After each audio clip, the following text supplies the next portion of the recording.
Today's video carries on the same theme as last week in terms of making decluttering part of everyday habits. Over the past 6 years of decluttering our own home and simplifying our home, and 3 years of helping clients as a professional organizer declutter their homes, the one strategy I have seen time and time again that works kind of the best, that works maybe magically, whether you hate decluttering or you love it, is making it part of your everyday routine and everyday habits. So for today's video, I recorded myself decluttering one item per day for 14 days straight. These weren't big like declutter hauls I did. They weren't big things I went out of my way to declutter, but instead just part of my everyday routine, something I did as I was making dinner or as I was like heading out the door. Nothing crazy, nothing out of the ordinary. And for anyone who's new, my name is Mary and I live here in Canada with my husband and 2 kids ages 6 and 8. And I make videos on simplifying life and motherhood through easy organization and decluttering. If you're interested in that, please like and subscribe for more videos just like this. And let's jump right in. So day number 1 had been on my to-do list for a while, and it was a couple of storage bins from Ikea that I had bought for a client project, probably honestly 2 years ago, maybe more. It had been a while I'd been hanging on to these, and honestly, I just hadn't found a use for them. They aren't something that I use for clients every single project, and they were taking up a ton of space. So I thought, you know what, today is the day. I just pulled them up, hauled them upstairs, took a few pictures, posted them on Marketplace, and honestly, they were sold within a couple of hours. Anything really Ikea tends to sell really well on Marketplace, especially in our area. This is probably one of the bigger, bulkier items that I got rid of during this challenge, during this project. And honestly, it felt so good to get rid of it. Oh my gosh, I was so sick of looking at these things. And I also knew that they were in perfect condition, like they'd never been touched. So I was actually excited for whoever was going to buy them and actually use them. Day number 2, I was just in Leo's bedroom. He's 8, he's our oldest, and I was in there grabbing a bunch of library books to return. I think I was heading to the library that afternoon to return a bunch of stuff, so I was just digging through his book basket that lives on the floor in his corner of his bedroom. And as I was doing that, as I was sorting through library books, I remembered that he had a whole stack of Archie comics that he had been gifted that he no longer needed. He had read every single one and they were just basically taking up space in there. And I also knew somebody else could read them. So I just quickly grabbed them out of his box. I put them with the library books, and on our way to the library, I think that afternoon or maybe the next day when we went, I ended up dropping them at a little free library, which was only just a few blocks from our house. I'm really glad we did that one because he ended up being gifted more Archies for Christmas. So I was really glad we had room in his box for these new Archies to come in and for him to enjoy. Day number 3, Scott was in our bedroom folding our laundry. Nothing very exciting. This obviously must have been a weekend, a Saturday or Sunday. And I popped in because I wanted to put away some of my clothes as well. And I remembered while I was doing it that there was a hanger that had a broken hanger that was in our closet that had been driving me nuts. I kept wanting to use it because it was still like kind of usable, but I kept worrying it was gonna rip my clothing. So I thought, you know what, I am just getting rid of this. However, this plan sort of backfired because as Scott was standing there, he said, you know what, I can easily fix that hanger. I think it's a pretty cool hanger worth fixing. So that very same day, he went and ended up gluing it together, and we have been using it ever since. So I had to do like a take number 2 for day 3, which ended up just being popping into the bathroom because I knew that there were a bunch of bath toys in the kids' like little stash that we weren't using. It's just really a big mess of like Barbies that are like in their limbs are in like just rough shape.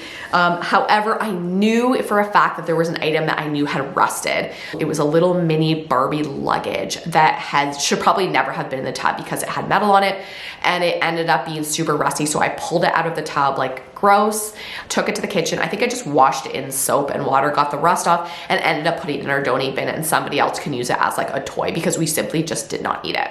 Day number 4, I think I was just about to make dinner. I think the kids were having their TV time, and I had been thinking for the last bit that I needed to clean out their little craft drawers. I barely closed these drawers. They were so overwhelming. Christmas season had kind of exploded with their craft, just like Christmas craft mania. The one official item for that day that I counted as my declutter item was a gibbet, that little skull gibbet, which I don't even know how it ended up in Amy Rose's drawer. She doesn't even own a pair of Crocs. So we definitely didn't need that. I ended up putting that in the donate bin. But since I had 15, 20 minutes that I knew I could dedicate to this project, I ended up pulling everything out and just basically getting rid of a ton of papers. Some people will argue that recycling and garbage items do not count as decluttering. I am the opposite of that, and I will die on that hill that decluttering does include garbage and recycling. So if all you are doing on like a random, say, Monday afternoon or Friday night is going through your mail or, clearing out your agenda, that still counts as decluttering. Those items add up so fast and they can be so distracting. So they absolutely count as getting rid of items.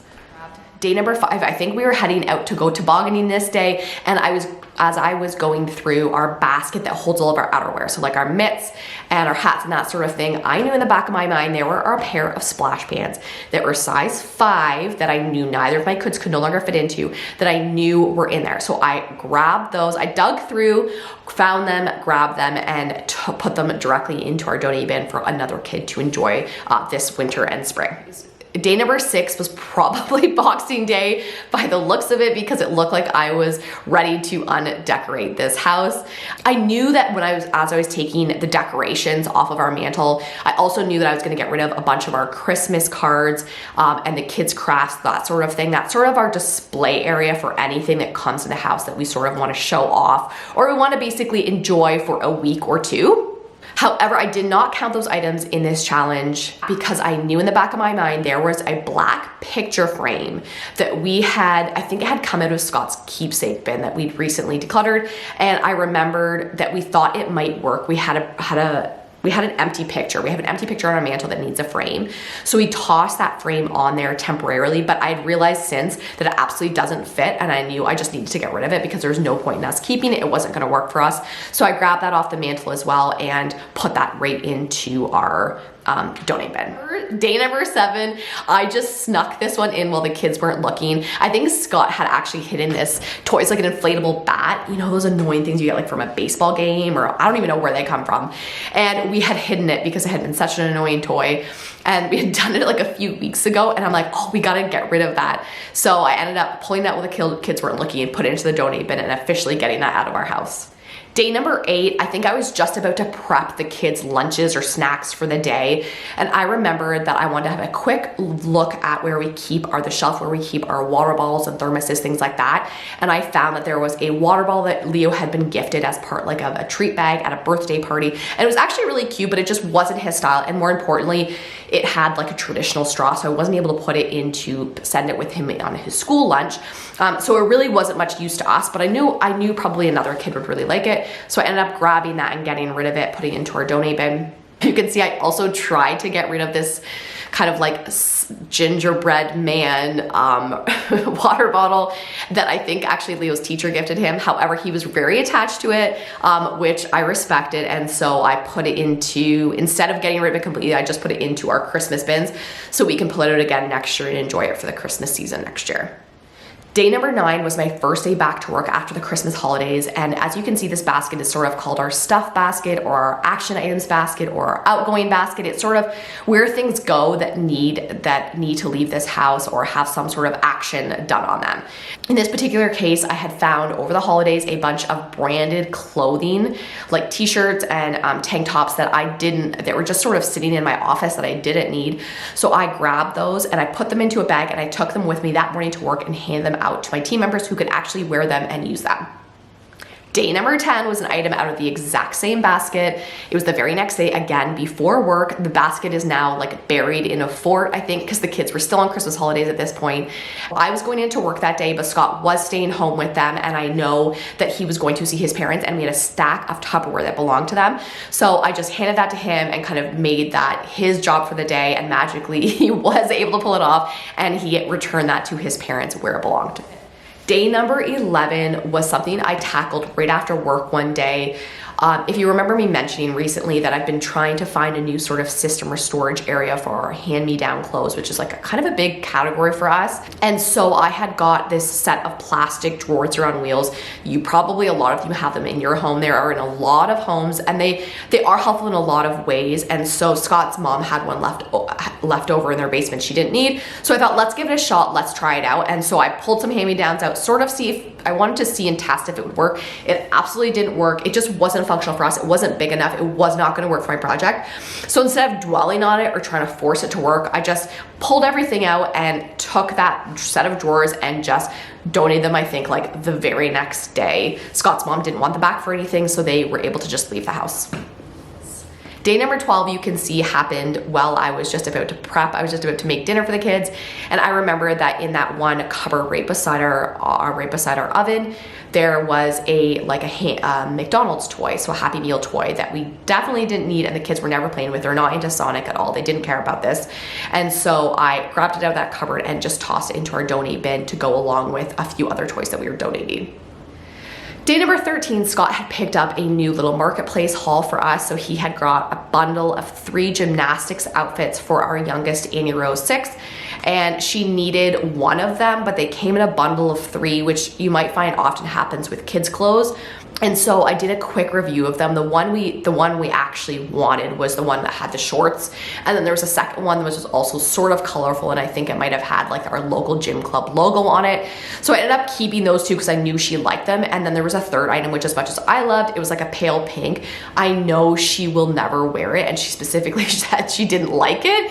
So there was 0 point in me putting that into her drawer. So I immediately put it into our donate bin so it could go on to another little cutie. Sweet. Day 14, our final day, I was just heading out the door to do a bunch of errands. I remembered that Scott had told me there was a John Grisham book in our book basket that he was done reading. He'd finished it like the day before or something. So I quickly dug in there, grabbed it. You can see I did like a quick little review to see if there was anything else. I ended up finding another little kids book that we also didn't need. And both of them were dropped off that very same day at a little free library for somebody else to enjoy. Those are my 14 items. In 2 weeks, with almost 0 effort, without going out of my way from our normal routines, I was able to get rid of 14 items out of our house. Having this constant outgoing items will offset all of the incoming items that are constantly coming into our lives and into our homes. I hope this video encourages you to not overthink decluttering too much, or to worry it's going to take too much time, or that you just don't have the effort or energy to do it, but simply just making it part of an everyday routine and part of your life day to day, so that you can really have that home, that clutter-free home and calm home that you really hope for. As always, thank you so much for being here, and thank you for watching, guys. I will see you in next week's video. Bye.